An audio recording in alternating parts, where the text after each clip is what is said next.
So thank you everyone for joining us this morning. Today, our presentation is on living with tardive dyskinesia and getting into some daily living skills and some other resources as well. If you're new here to this setup, this presentation is hosted by NAMI Kansas. We are, myself and Gina, Amy, and Chelsea are part of the assisted outpatient treatment team with NAMI Kansas. And I think this is the first time that we expanded our horizons a little bit when it came to advertising our webinar, and it was really exciting to see how many individuals had signed up for it. So as we get started, I would appreciate you if you could go ahead and introduce yourself. This is just also for our records. So if in the chat box you could include your name, the county that you are in, and your organization. And if you are part of AOT, if you could include that in your chat comment as well.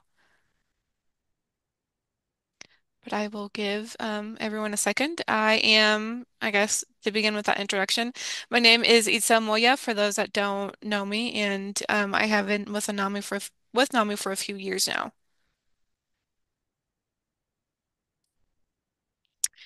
The objectives of today's presentation are just as listed on the screen, so having a better understanding of the impacts of tardive dyskinesia or TD, having a better understanding of daily living skills, and having a better understanding of the resources offered by NAMI.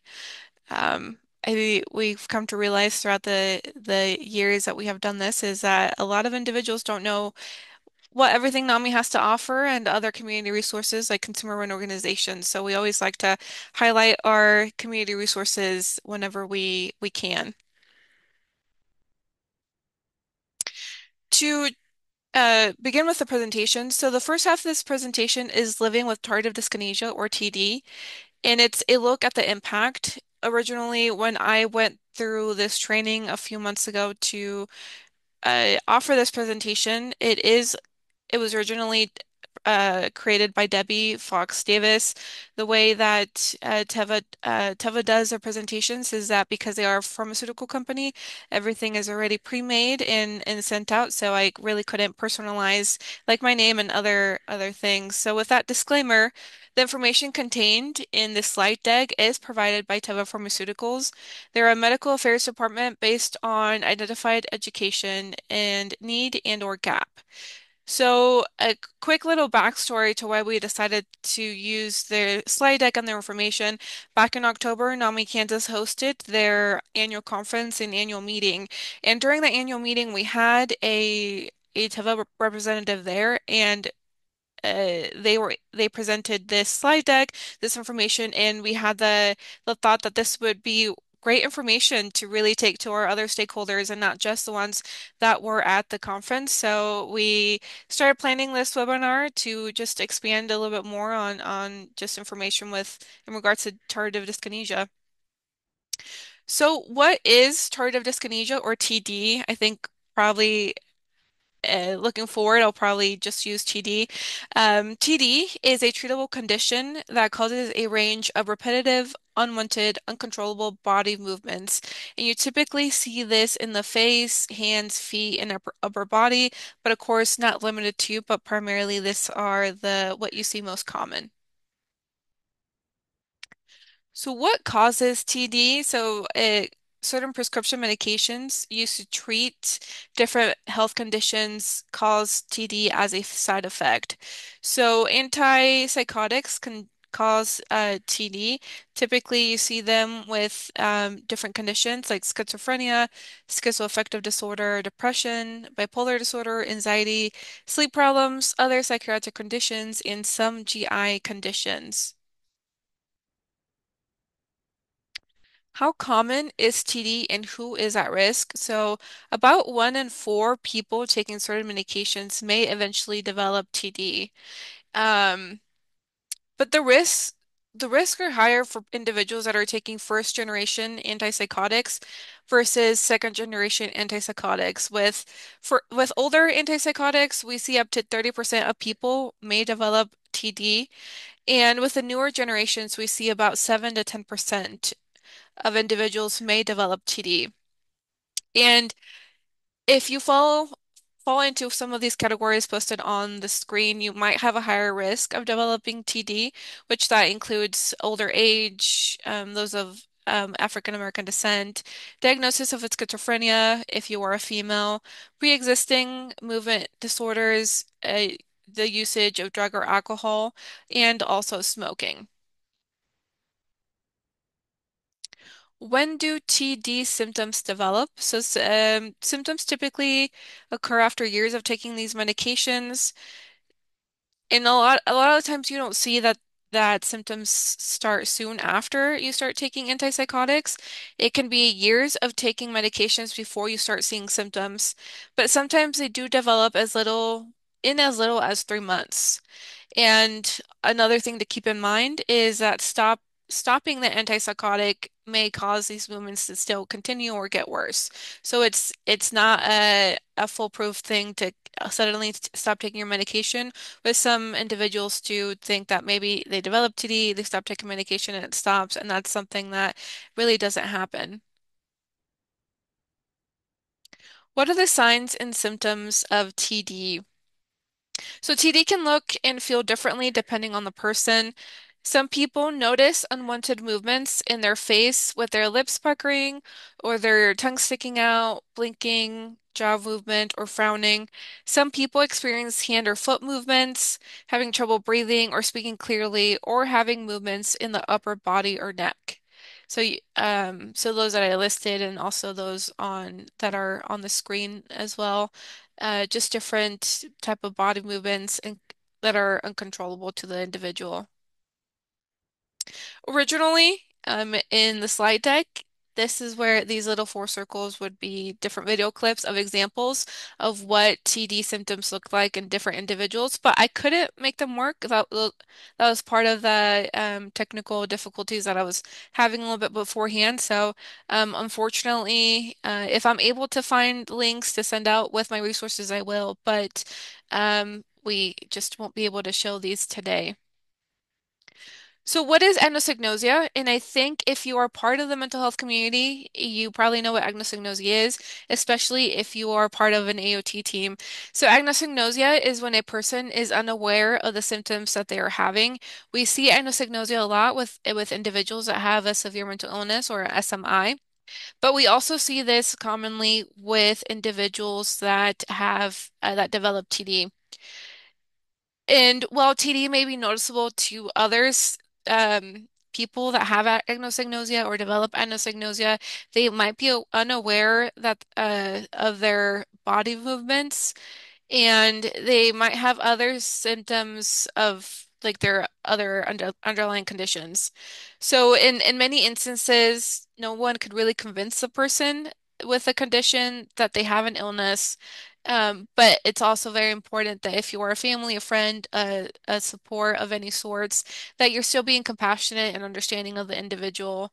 And further on in the presentation, we do talk a little bit more about just what it is like to be a caregiver of someone that has TD. A lot of times what we see is that the friends or families, other caregivers, are the people that notice some of these symptoms beforehand, especially if an individual has anosognosia. So how does TD impact people?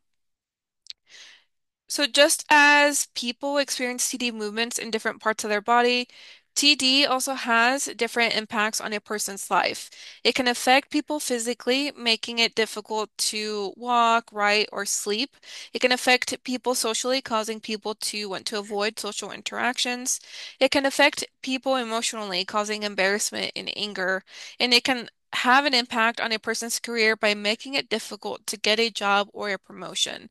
So a lot of different factors to keep in mind when a person does develop TD due to their medication or other factors.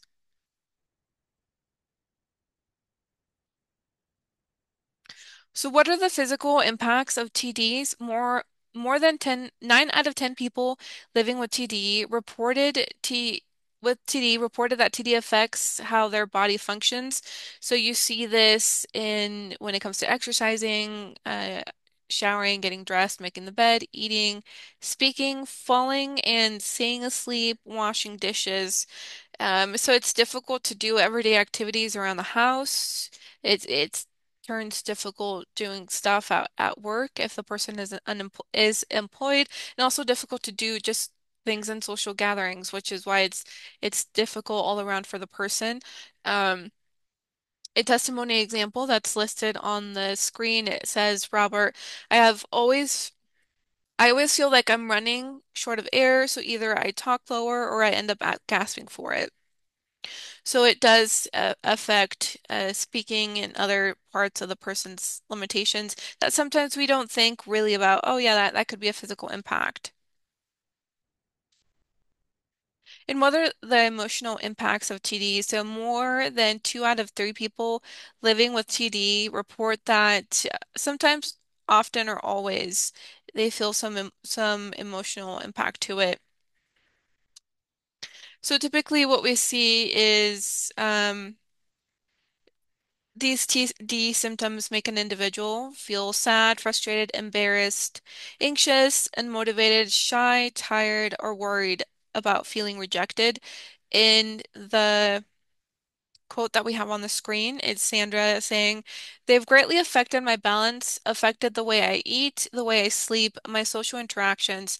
It's an embarrassment to me. It's an embarrassment to other people. It's affected just about everything in my life. I'm not able to go back to work. So, um, always being mindful of individuals that develop TD, and how they could be impacted. I think a lot of the times with when it comes to TD, the physical limitations or would come first to mind because of how their body moves or different impacts, but also being aware and empathetic towards emotional impacts of TD and how they affect a person's daily life. And also being um, aware of the social impact of TD. So, more than 3 out of 4 people living with TD reported that TD just impacted their life and their social settings.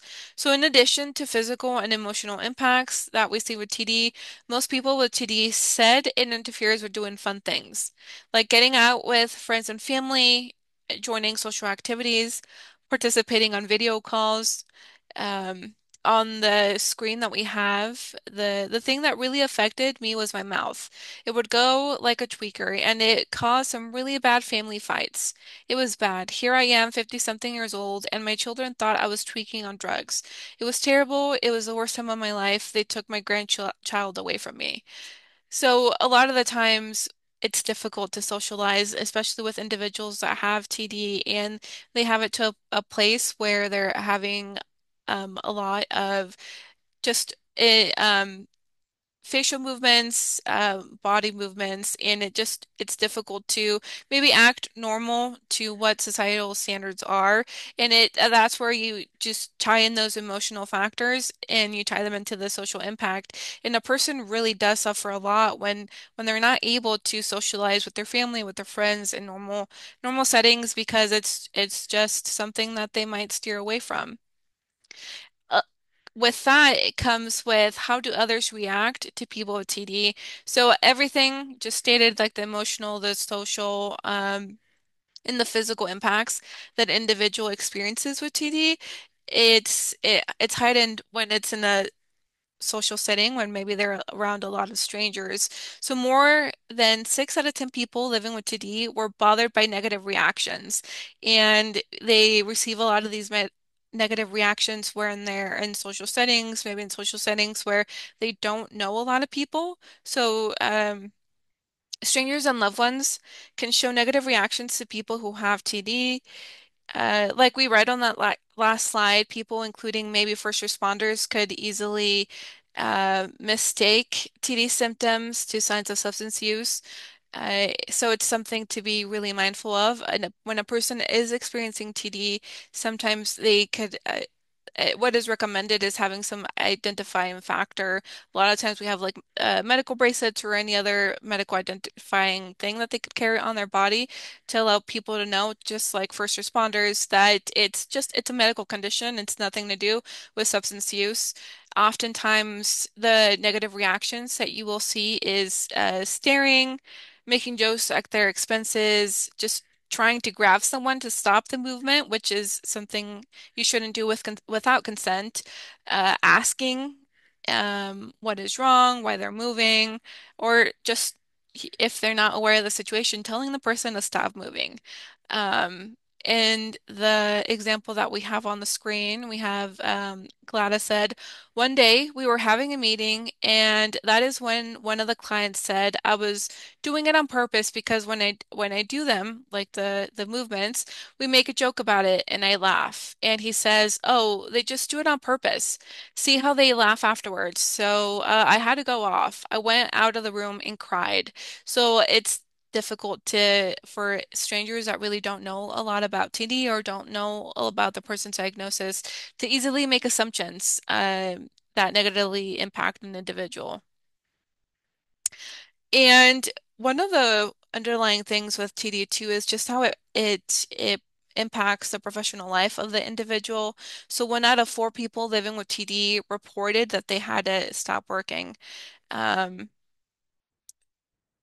and it so it affected them when applying for a job that they wanted.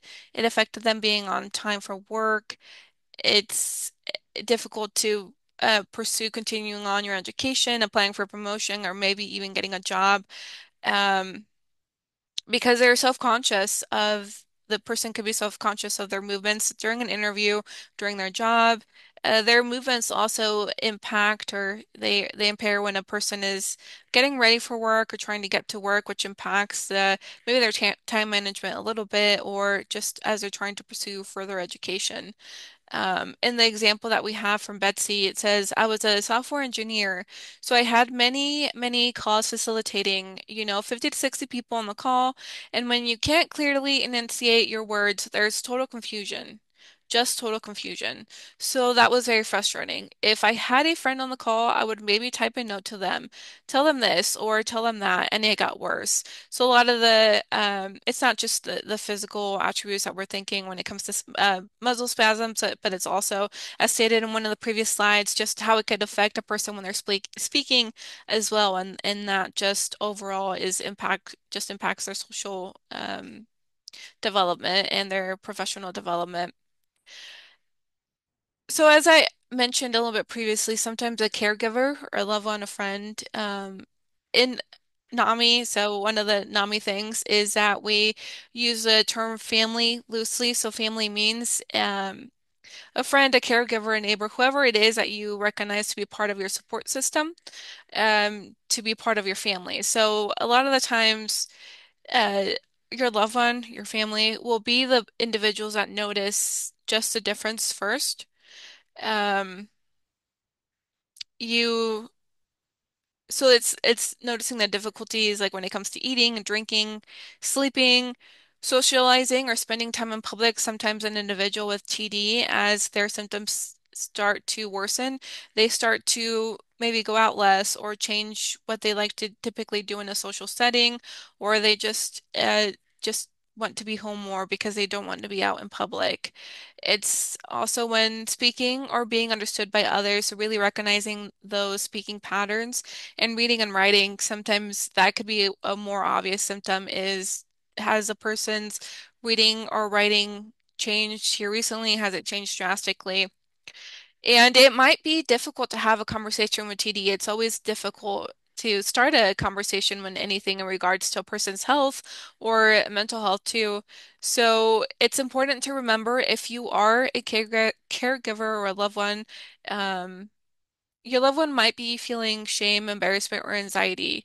So it's important to address the topic in a kind of gentle way. So if you're a loved one that sees or any of these factors that we have on the screen, being able to address that in a gentle way, I think is always the best course of action, making sure it's unaccusatory, as stated previously, if a family member isn't aware of TD or maybe the medications a person is taking, it could be recognized as maybe signs of substance use disorder. So it's important to, when addressing the conversation, doing it in a way that it's not going to be offensive to your loved one or invalidating in any sort of way.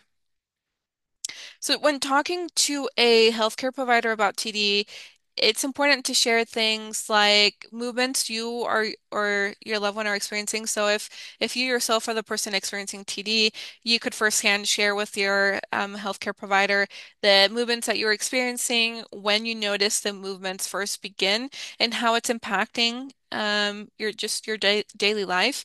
If you are talking to the healthcare provider because you're there with your loved one, it's sharing it from your account. So when you notice that it happened, how you have noticed it has impacted your loved one's life, and just any of the other movements that you have noticed. It's important to ask some questions to ask as yourself or as a loved one. Is it possible to control my movements and stay on my medicine? So a lot of individuals, after they start experiencing TD, they think, well, if I stop my medication, this might stop. Um, so it's just important to have that conversation with your healthcare provider. Do not make any decisions in regards to medication without their opinion first. Um, Asking, how do I know how severe my movements are? So a healthcare provider would more than likely be able to tell you or your loved one how severe they truly are, or to what extent you could eventually experience this. And what are the next steps for managing my movements? So a lot of the times, your healthcare provider will be able to recommend any sort of resource that could be possible for some of these physical limitations. And if you do have your phone ready or at near you, you can scan that QR code and it takes you to download a TD healthcare provider discussion guide. And I will, if you don't have your phone on you, if you are watching this on your phone and there's no other device, I will include this guide in the resources that I will be sending out probably next week. So just giving everyone a couple more seconds with that. So another thing, how healthcare providers may assess and manage TD. So we have watch your movements to see how severe they are while asking you to perform the following. So a lot of times, if you are at a with your healthcare provider at an appointment and they're looking into how things are, how you're being affected, a lot of the times. They will ask you to tap your fingers. This is a movement that tends to be a little bit more difficult for individuals that have TD. There's other more precise things like turning a light bulb or something else that will use some of those fine motor skills.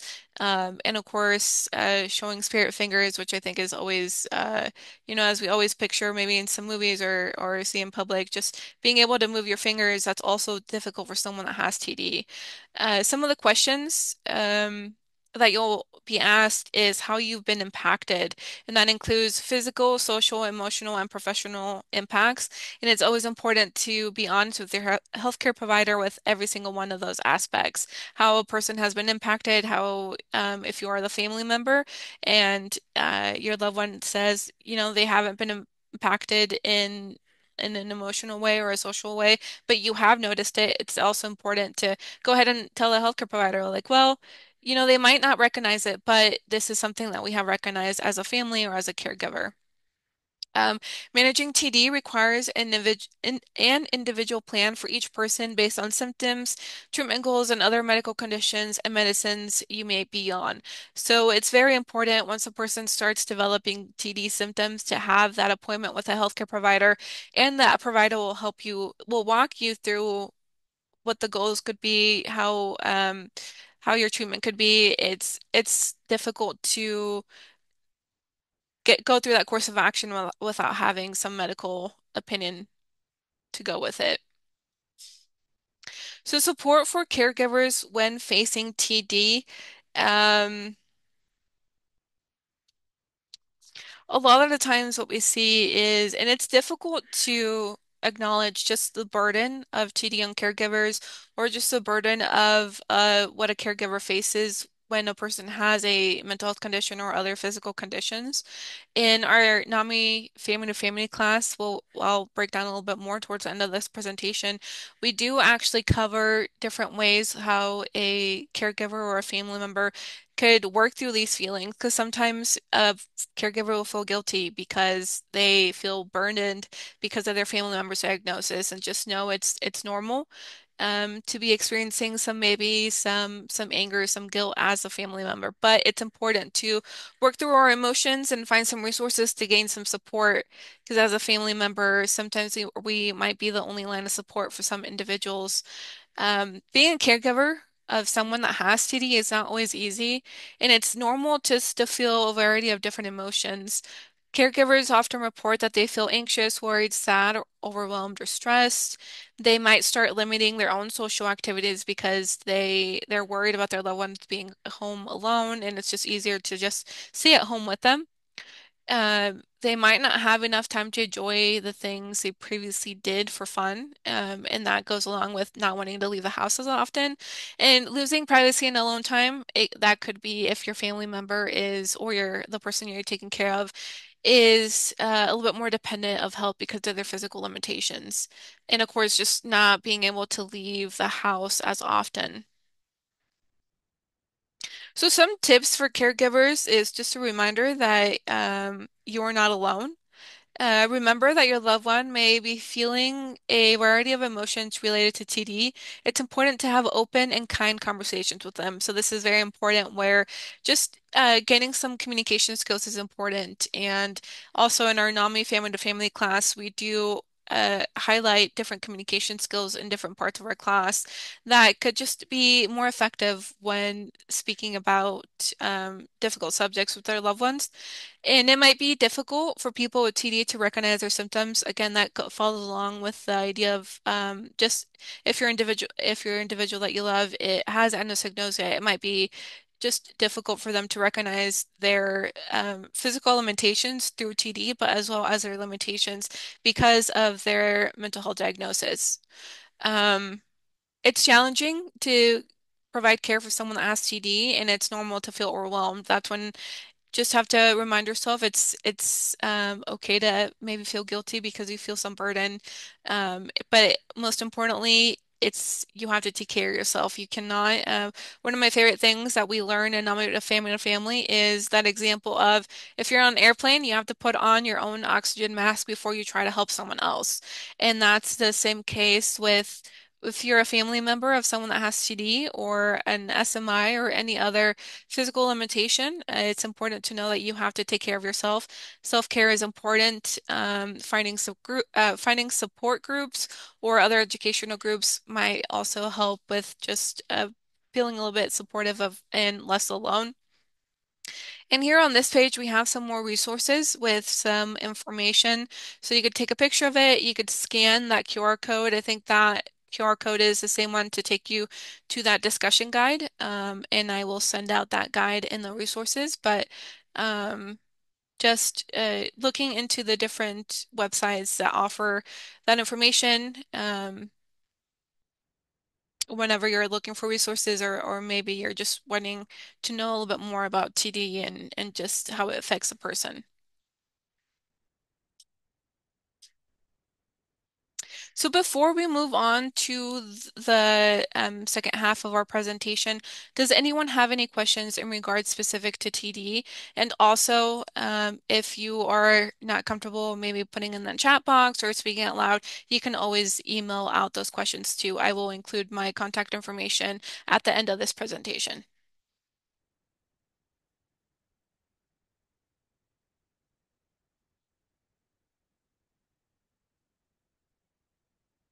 So the second half of our presentation is daily living skills and resources. And when we're thinking about daily living skills, this is a concept that if you're a person with SMI or that is experiencing TD or you're a caregiver of a person, just things that sometimes we don't really stop and think about because they might be second nature. So daily living skills also, or life skills, depending on what you want to call them, or a set of abilities that help people deal with daily situations, make decisions, and improve their quality of life.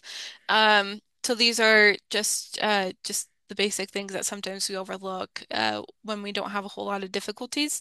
A lot of the times, in the behavioral health world, we have peer support specialists, case managers that will help with daily living skills and developing these life skills.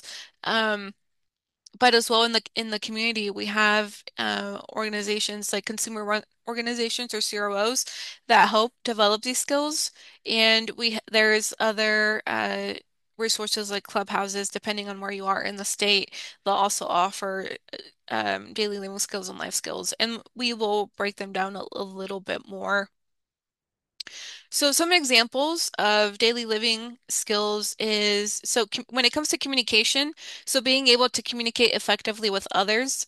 Um, some examples with a lot of these, when you're a peer support specialist, a case manager, or working with someone, we think about using role play scenarios or group discussions to help practice some of these skills. Um, the following skill is critical thinking, so being able to think logically and solve problems. So with that comes gathering information, self-regulation. So being able to learn the skills of how to appropriately maybe look something up, or being able to self-regulate yourself when something is potentially triggering to a person. Um, we also have decision-making skills, so being able to make informed choices. So in order to practice some of this, maybe you think about creating a plan, maybe identifying problems, or weighing your pros and cons. I think oftentimes creating maybe a list or being able to work through it as a group really helps with being able to develop some of those decision-making skills. And then with empathy, so being able to understand and relate to others. So we practice active listening, and we're paying attention to body language. Um, Again, a lot of the professionals in the behavioral health world are maybe trained to help individuals with some of this, but we also have our community resources like CROs that are actively helping an individual with this, but also in some of our classes, like for example, NAMI peer-to-peer, which is the peer side on the peer side of things, we during that educational course, they also go through some skills that really help an individual just develop how to empathize, how to communicate, and some of that critical thinking as well. Um, in this following slide, we have a few more of our examples. So we have self-awareness, being aware of your own feelings and needs. So that's important when it comes to self-care, developing some of those skills, identifying what could be triggering, but as well as identifying just some resources that could help a person just stay calm too. So knowing both ends of that. Time management, so being able to manage your time effectively, like practicing setting goals, avoiding multitasking, and being able to take breaks, effective breaks within the allotted time. And I think as professionals, it's also something important to know is within this time management and within taking breaks.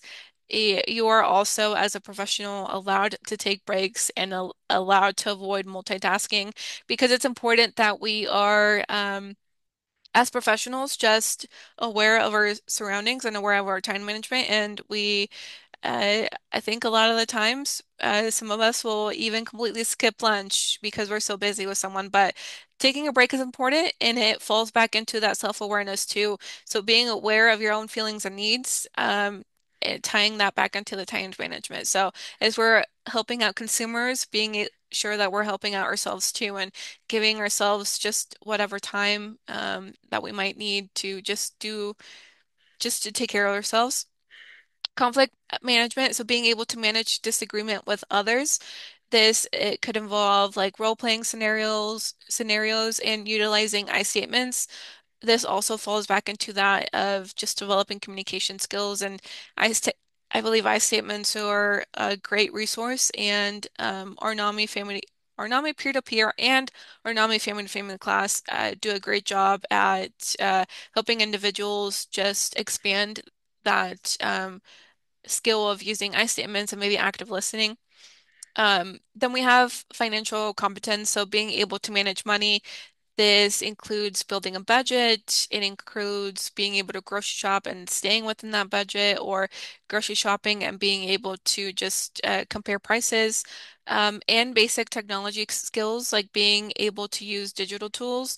And sometimes I think nowadays it's those skills that we don't even think about. So being how knowing how to efficiently use a phone, and that includes smartphones, but also other phones as well, being able to use a computer, appliances, etc. And sometimes when using a computer, being able to use some different programs too, if they're applied to what we are doing.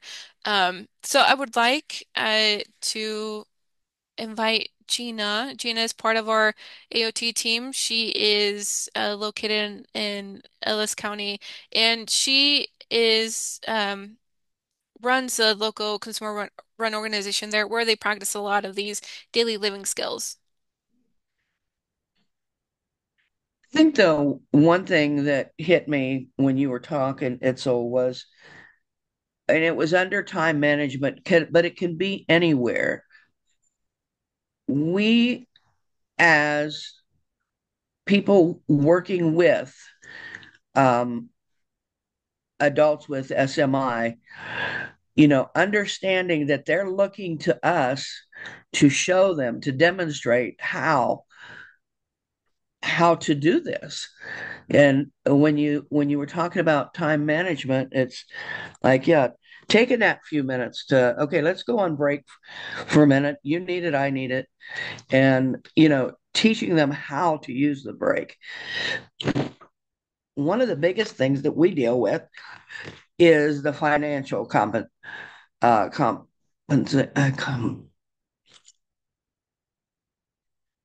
competence. Um, so many of them are on such a limited income, and they have to pay their rent, they have to do this, they have to do that. And unfortunately for most of them, it wasn't something they were taught growing up. I don't even and I'm older, so I don't even remember some of this stuff being taught in school.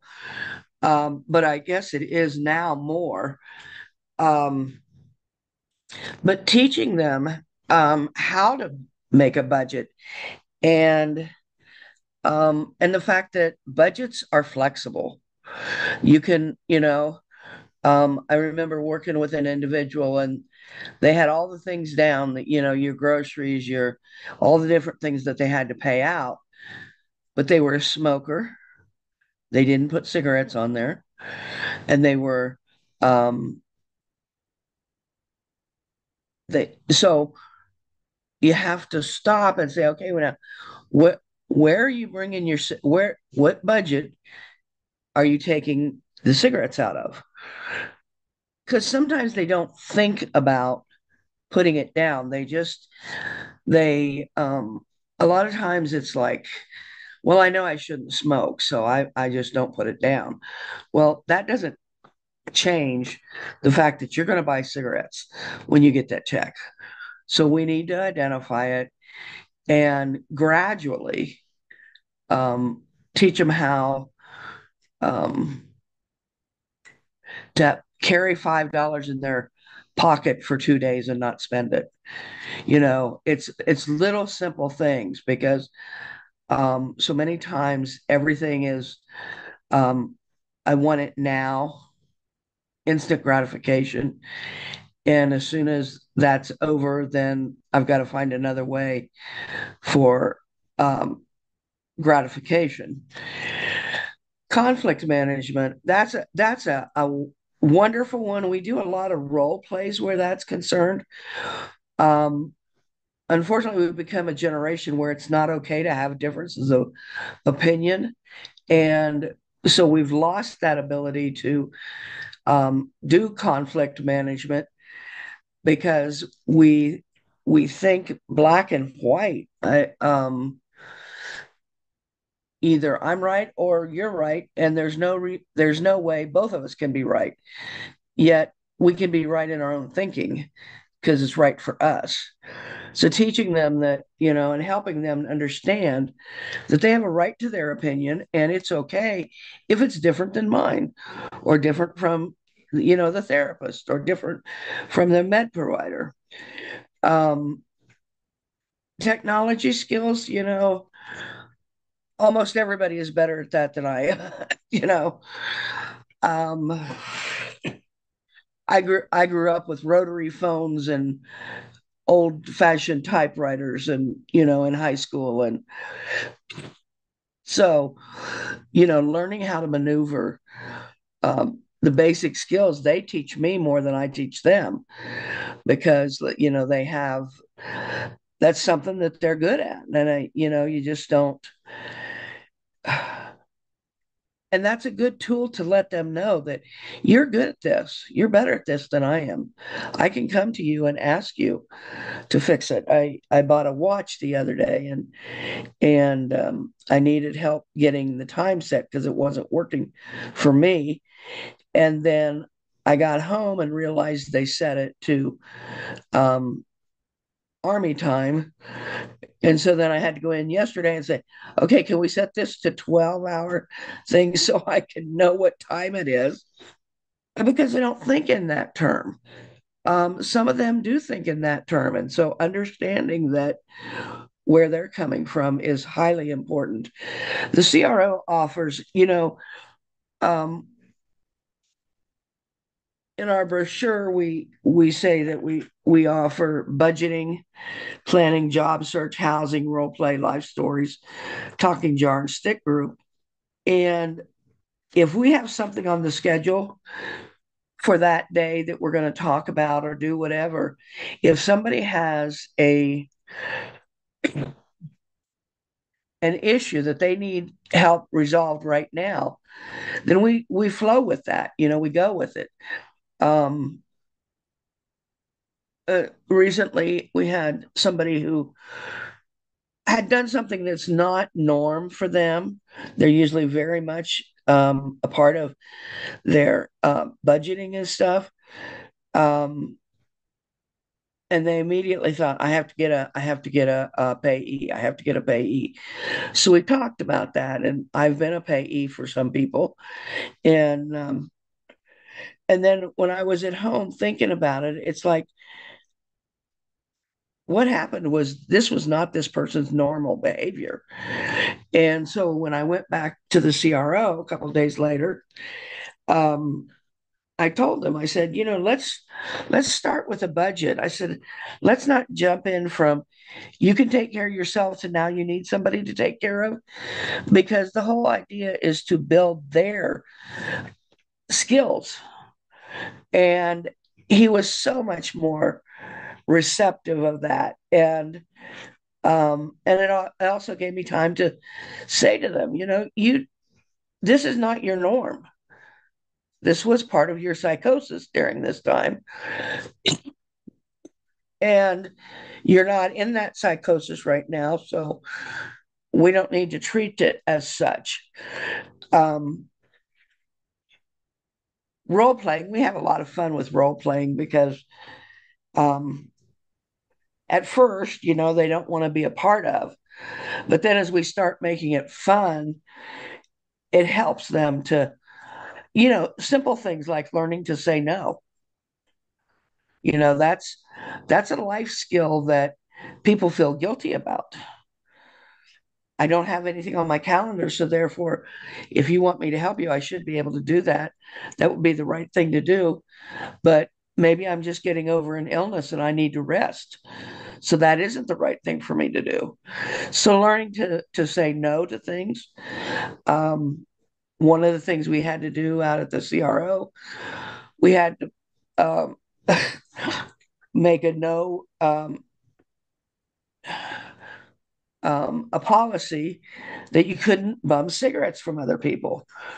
Now, you think about that and you think, that should be easy to do, but it's not, because cigarettes are a form of their medication because it helps them calm down and release stress. Even though it has bad other effects, there are some good things that they're getting out of it that they want to do it, um, that they maintain doing it. So teaching them that, just because, um, well, I'll give you an example. I was really tight on money a few years ago, and not that I'm not today, but some days are better than others. But this person wanted pizza, and I had $10 left. But that $10 was budgeted for gas, and I still had 2 weeks left.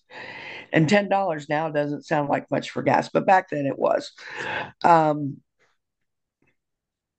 and literally, this person unfriended me because I wouldn't give that $10 so they could have their pizza right now. And, so understanding, helping them understand that a budget, just because you have money in your account, if it's budgeted, that doesn't mean you can go spend it. And that's hard for people to recognize um, that's an issue. I think that, um, the mental health centers now are much more open um,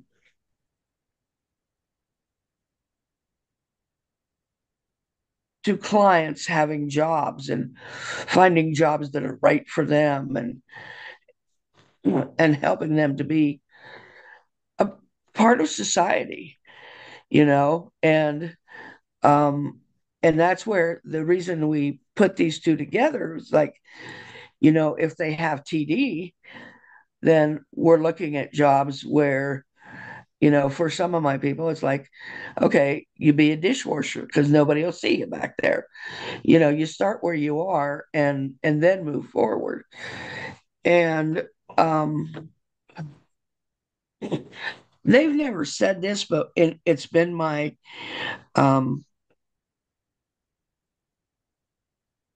it's been my uh, I'm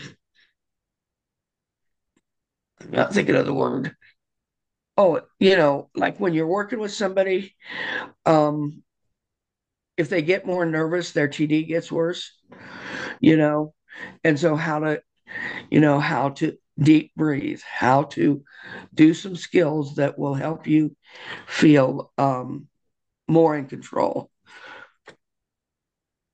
Yeah, thank you, Gina. I think the work you do there at the CRO is really beneficial for a lot of our community members. And in case anyone in on this call right now doesn't know, if a person needs to go to the CRO, can they just walk in? Are there any You know, qualifications for that? our CRO, you know, they want you to join membership. That's what the state's goal is to get more people members. But my thing is, you need to be there a few times before you know whether this is going to work for you. And you don't have to sign up right away. And you don't have to tell me your diagnosis. Um, it's self identified, which means that you may or may not be receiving services at the moment. Um, but yeah, come in, see what it's like. And each CRO is different. Mine is very welcoming, very bright, um, kind of takes on my personality. And we have I have a policy where if you need to talk, we can just go back in my office and have some one-on-one time. Um, had a situation come up here not too long ago, and somebody's parent who is much older um, was very angry because they did something that they didn't want done. But it was a situation was if I didn't work on this, or if this other person didn't work on it, um, they might have to move out. because it wasn't a safe environment. So I spent a lot of time yesterday reminding this person that, this the person that's angry at you is frustrated, um, is, it's not his norm way to live, and um, and it scared him. As we age and as we get more stuck in our routines, it's hard for us to allow somebody else to come in if they see that something is better for me, but I don't see it. We deal with that conflict, and I just had to keep repeating that, when he's spouting off, he's not spouting off to you or about you. He's spouting off from his own frustrations, his own maybe guilt, you know. It could be a number of things, but him spouting off to you, it's not to you. It's not about you. It's really about him. Yeah. So, Yeah, and I think just highlighting some of that work that, like you just said, that just happens at the CRO, and being able to have like that peer-to-peer experience of just knowing you're not alone, and knowing that there's other people in different parts of that mental health journey that are able to help you. So within the resources that I'll be sending out, I'll also include a list of we have a list available that outlines the CROs that are throughout the state, and I think we also have a map that Gina provided a few when we had a webinar a while ago. So I'll make sure to include that information because I think if you have a CRO in your community, I think it's very important to, if you are in the mental health field, uh, taking consumers there so they could also they get that extra community experience and extra just resources. But if you're a family member or a peer, just being part of that CRO, if available to you, I think is a great opportunity just for more exposure and to learn some of these skills like we had mentioned and like had as Gina has says, just being able to have that connection with someone else that just understands what you're going through, I think is great. Um, and as well with CROs, we also wanted to um, highlight NAMI and everything that we try to do throughout the state. So if you're not aware, NAMI stands for the National Alliance on Mental Illness. We are the nation's largest grassroots organization, mental health organization. And the local chapter is the NAMI Kansas chapter. We have affiliates in, we probably have coverage in about 60 to 70 counties of the 105 counties in Kansas. Don't quote me on it. But I know we have been growing in the last few years. And our goal is to eventually cover all 105 counties in the state. And through what NAMI does is that we provide leadership and work in partnerships with our local affiliates to ensure peer support, family support, advocacy, and education, which are just some of the main ways that NAMI Kansas could help. We provide education, support, advocacy, and we lead in different ways. So I know throughout the presentation we have mentioned different ways or different NAMI groups that could be beneficial. So on the education side, we do offer various different educational classes. Um, so the ones I have mentioned are NAMI Family to Family and NAMI Peer to Peer. Both of these are an 8-week educational class for adults. So anyone that is 18 years or older. So on the family to family side, that's a family member, friend, a significant other. So as I mentioned, then the term family is pretty broad in NAMI. So anyone that has a loved one with a mental health condition could be diagnosed or self-diagnosed, is able to take this class. And some of our NAMI affiliates do offer these classes in person, but we also offer classes virtually at least 3 times a year. We currently have a NAMI Family to Family class occurring right now, and our next one starts in June, I believe. So, we try to send out these resources to our emailing contacts when we can, but I believe they're also posted on our social media. But my email will be at the end of this, and you could always contact me for more information. On that peer side, peer-to-peer is very similar. It's that 8-week educational course for an individual that's 18 years or older with a self-diagnosed or diagnosed mental health condition. And throughout these 8 weeks, they learn different skills. Both the classes do on communication, on diagnosis, medication, how to talk to medical professionals. So it's a lot of times it's a very good first step for a family member or a peer when they receive a diagnosis. Or you could take it multiple times because you liked it the first time, or you're deep into your mental health recovery journey as a family member or as a peer, and you want extra help, you want to learn a little bit more. We do offer other classes. For example, NAMI Homefront is a 6 session, so it's 6 weeks. It's also a program for family members, friends, or significant others of anyone that's in the military service. So members or veterans, Homefront really focuses on those skills and those resources specifically for people that have walked that military path. So it's always one of those recommended classes. And then for parents, we do have NAMI Basics, which is also a 6-week class, and this is for parents, caregivers, or other family members. So we often have like foster parents or grandparents take the course. Um, so it's 6 weeks, and it helps provide it's just more information on how to provide care for a youth that has a mental health diagnosis. And a lot of the times, I think for parents that recently received a mental health diagnosis, it's a really good first step. And I believe if youth is up to don't quote me on this, but I think up to like 22 years old, you could still take NAMI Basics, or you could decide to take NAMI Family to Family. So it just depends. Um, on the support side, NAMI Kansas does offer different support groups.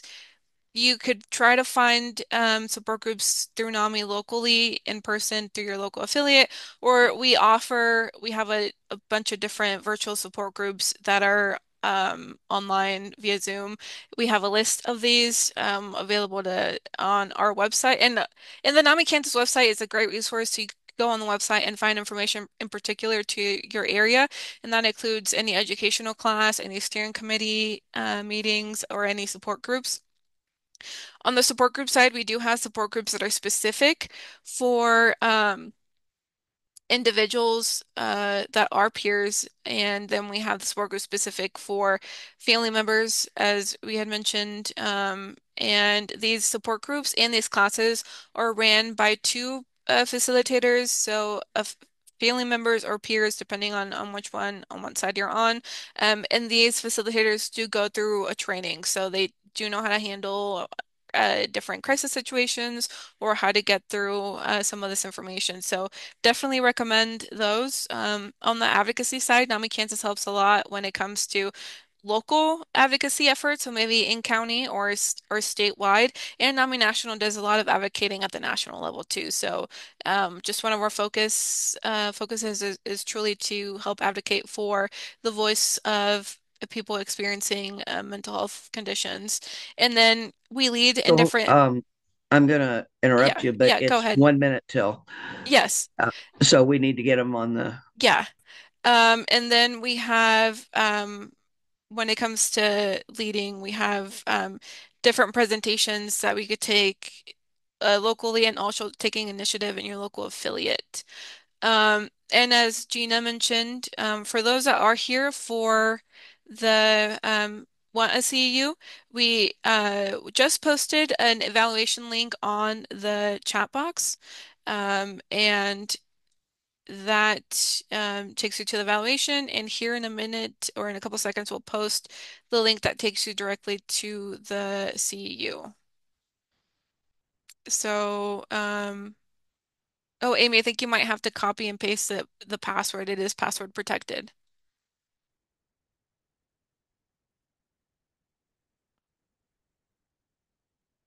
There you go. And that password, capitalized AOTCEU, is the password for the CEU. So hold on, let me I'm going ahead and to jump to this slide. So if you have any questions and you can't stay because it's after 11, please send me an email. That is also the number that is my direct line, so you'd give me a call. If I don't answer, leave a voicemail. So sometimes it's easier to coordinate via email. But if you have any questions, any information that you want to learn more about TD, NAMI, CROs, please let us know and we could provide that. And I will be sending out the resources and this recording next week once it gets processed. So if you have any issues with entering that CEU information, also let me know. It should be pretty easy, but I know sometimes the website doesn't like to work as it should. But I appreciate you all for logging in today. Thank you for being here and sorry for taking a little bit after the hour.